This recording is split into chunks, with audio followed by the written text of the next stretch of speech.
சென்னை சவிதா பல்கலைக்கழகத்தில் ஒரே நேரத்தில் 3000 பேர் பிரியாணி சமைத்து 10,000 பேருக்கு விநியோகித்து உலக சாதனை படைத்தனர். பூந்தமல்லி அடுத்த தண்டலத்தில் சவிதா பல்கலைக்கழகத்தில் விருந்தோம்பல் மற்றும் சுற்றுலாவியல் கல்வி சார்பில் பிரியாணி திருவிழா நடத்தப்பட்டது.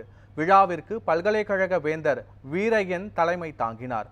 அப்போது நடைபெற்ற சமையல் போட்டியில் கல்லூரி மாணவ மாணவிகள், பேராசிரியர்கள், இல்லத்தரசிகள் என 3000த்திற்கும் அதிகமானோர் ஆர்வமுடன் கலந்து கொண்டனர்.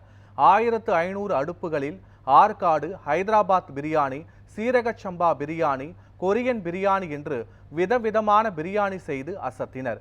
போட்டியாளர்கள் உற்சாக நடனத்துடன் பிரியாணி சமைத்தனர். போட்டி முடிவில் முதல் 3 இடம் பிடித்தவர்களுக்கு பரிசுகளும் சான்றுகளும் வழங்கப்பட்டன. போட்டியில் பங்கேற்ற அனைவருக்கும் ஆறுதல் பரிசு வழங்கப்பட்டது.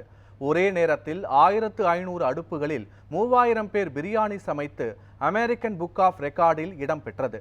இதற்கான சான்று வேந்தர் வீரையனிடம் வழங்கப்பட்டது.